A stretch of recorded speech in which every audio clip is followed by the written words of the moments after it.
Just ahead of the Maharashtra Assembly elections, the BJP is sensing an opposition fear-mongering among minorities, and they have coined a term called the vote jihad. In fact, ladies and gentlemen, this term, although being used by Devendra Fadnavis, was first coined or seen used by the India Alliance members in Uttar Pradesh.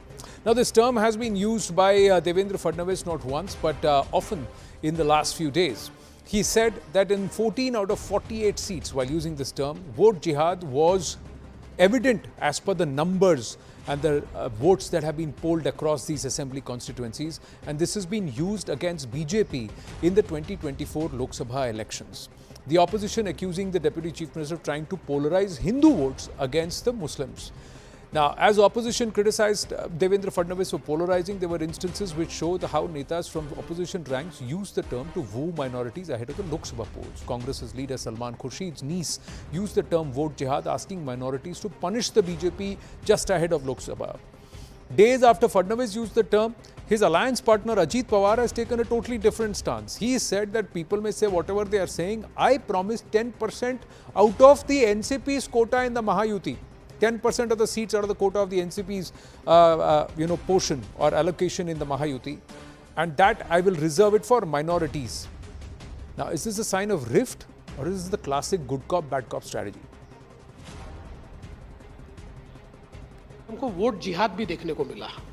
मैं आपको एक उदाहरण बताता हूँ कि जो धुलिया की seat है, धुले, इस धुले सीट पर हमारे यहाँ एक लोकसभा में 6 असेंबली होती है जी। 6 में से 5 असेंबली में हम लोग आगे हैं, और कितना 1,90,000 से हम आगे हैं।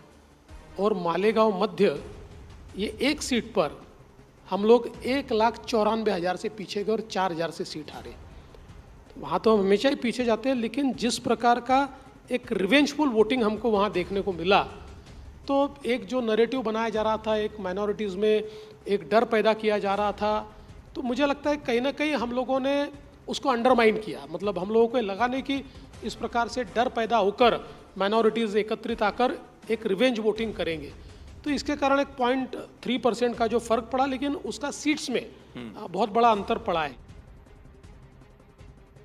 ज्यांनी पक्षाच्या करता अनेक वर्ष काम केलंय, माझ्या मराठवाड्याच्या भूमीमध्ये, बीड जिल्ह्याच्या भूमीमध्ये, माझ्या माजलगाव परळीला सांगायला आलोय की बाबांनो, उद्याच्या काळात समाजाकरता करण्याची जिद्द असते, चिकाटी असते, त्या पद्धतीनं आम्ही यावेळेस निवडणुकीच्या निमित्तानं मी माझ्या अल्पसंख्याक समाजाला पण सांगतोय, राज्यात जेवढ्या जागा राष्ट्रवादी काँग्रेस पक्षाला महायुतीमध्ये मिळणार आहे, त्याच्यातल्या 10% जागा मी मायनॉरिटीला देण्याचं काम करणार आहे। तशा प्रकारचा निर्णय मी घेतला। मी सर्व जाती धर्माला मानणारा शिवशाहू फुले आंबेडकरांचा।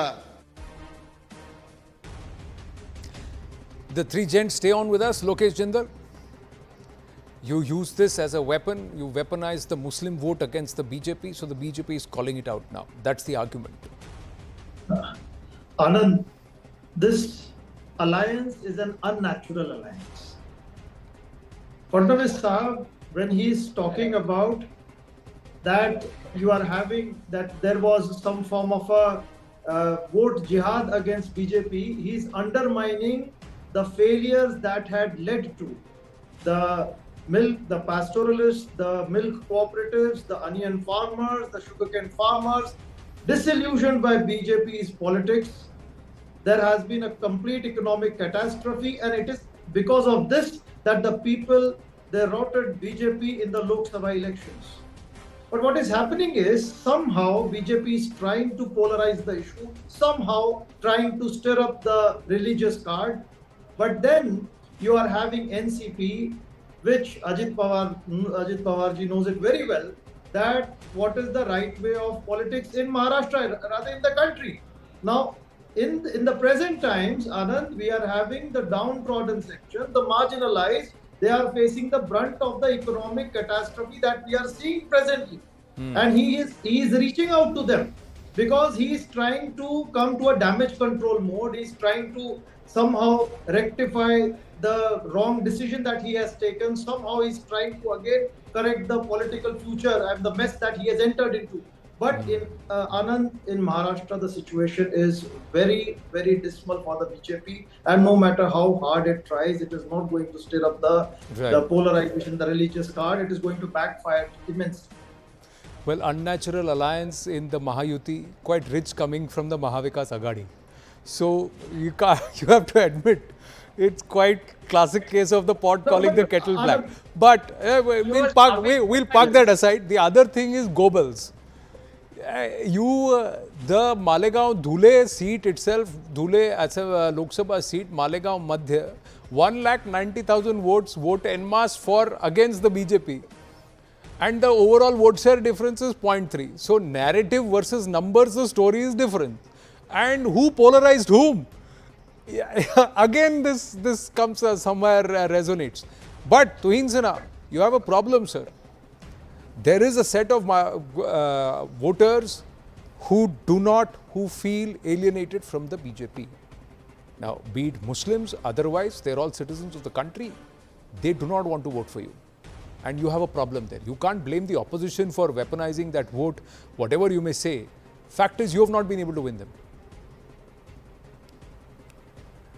Anand, let me first explain to you why vote jihad, which is an insidious scourge unfolding in different parts of the country, is dangerous for the country.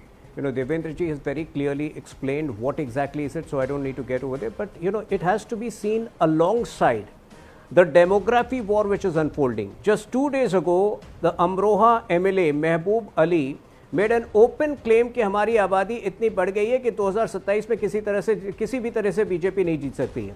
Do you recall TMC MLA Firhad Hakim? What did he say in 2016 when he took a Pakistan minister around the Garden Reach area? Come, let me show you around, the mini Pakistan that we have in Kolkata. Similarly, Congress MLA Irfan Ansari in Jharkhand, in the Santhal Parganas area, is notorious for similar sentiments. So, you have to see vote jihad in the context of this demography war, which is being encouraged by certain political parties and politicians, and ask the larger question. Are conditions being created similar to, those which existed at the start of the 20th century and which became the precursor for the Indian Councils Act of 1909? The separate electorate, which was one of the most dangerous things to be brought in the country. Is the India Alliance working on that plan and trying to create that? I think that is the larger question which this India Alliance needs to answer. You may blame as far as our outreach is concerned, just 10 more seconds. Just 10 seconds. As far as our outreach is concerned, if you just look at the social welfare schemes, whether it is the Jan Dhan Yojana, whether it is, the Ujjwala scheme, the coverage of Muslims in the range of, for all these schemes, and Anand is good with that data, Anand Ranganathan ji is very good with that data, is in the range of 25 to 35%. So how are we not reaching out to the minority community? See, that's what I'm trying to tell you. See, you may quote those numbers, Tuhin Sinha, but as a state, you're supposed to do this. You're supposed to deliver. But the fact is that despite getting the deliverables from you, there is a mindset against you. If you, that's a failure of your narrative and a success of the opposition's narrative. You can't keep blaming the opposition for everything. You have to take some blame on yourself and say that the Bharatiya in the Bharatiya Janata Party has not percolated down on the minds of a certain set of people. Why? You still have more than 60% of the voter base that's not voting for you. That includes a particular fair share of Muslims, but it also includes a huge share of Hindus and others also, right? But my question is that if you have delivered for everyone, that's your job as somebody who's been elected to govern. But if you have not been able to win them over in a decade, so clearly you have not been able to diffuse a narrative that's been set up against you. Or you're continuing to fuel that, hoping that the other side polarizes in your favor. Anand Ranganathan. No, let me answer. I'm glad you rebutted Tuhin there, but I side with Tuhin on that one half aspect. Let me explain. It's a beautiful discussion we're having, because this is my rebuttal response is going to be in two parts. Number one, you correctly said, Tuhin also correctly said that BJP has actually gone out more bent itself backwards to help out the Muslim community, and the data is there. It's fine. And you say, and yet, Tuhin, BJP has not been able to shift the narrative that it is anti-Muslim. That's not BJP's fault, Anand. Tell me the truth. I am an atheist. You are a practicing Hindu. Aren't both of us termed Islamophobic? Are we Islamophobic? No. Anybody who fights for against discrimination of anyone else, including Muslims, but who doesn't like appeasement, is branded anti-Muslim. So it's not BJP's fault. That narrative will never change. I will never be not termed Islamophobic. They are scared of this. They are scared, and that is why they brand people like that. So that's not BJP's fault at all. I'll tell you what the BJP's fault is. And please, Tuhin, listen carefully. The BJP does not lose because it doesn't get Muslim votes. It will never get Muslim votes. The BJP loses because it doesn't get Hindu votes. It promises to remove discrimination against Hindus, and it doesn't. Even one bit of discrimination. It carries on for decade upon decade. Temples under control, RT Act amendment, Waqf Act, how many things, Place of Worship Act. It has done paltry for Hindus, and yet it says, oh, we lost because Muslims aren't giving us votes. Arey bhai, Muslims will not vote for you. And finally, one of the reasons why I admire Lokesh is such a charmer. When he's talking about unnatural alliance, as you said, the biggest unnatural alliance is Mahavikas Aghadi. But barring that, he was completely silent on the fact that Mr. Salman Khurshid's niece, the Congress, Samajwadi Party, was the one who coined Love Jihad. He's totally silent on that. No, they were the ones who quoted vote jihad. And in this case, if they are using this word terminology, Devendra Fadnavis uses it, it's wrong, and somebody else uses it, it's right. That's not true. Anybody using this clearly is showing a particular strategy that's being followed en masse by a particular community. If it will counter-polarize, then that's not good for the country. Gents, I've got to rest it here. We'll take it forward in the days to come with more evidence across the country. We'll try and put it out here on the right stand. When we come back, ladies and gentlemen, I thank our panelists for joining us. When we come back, we get you some shocking details from Bangladesh. This is Durga Puja. Mahalaya is over. Devi Ma has come to everybody's homes here in Bharat. But the Hindus in Bangladesh, it's becoming very tough for them. Stay with us.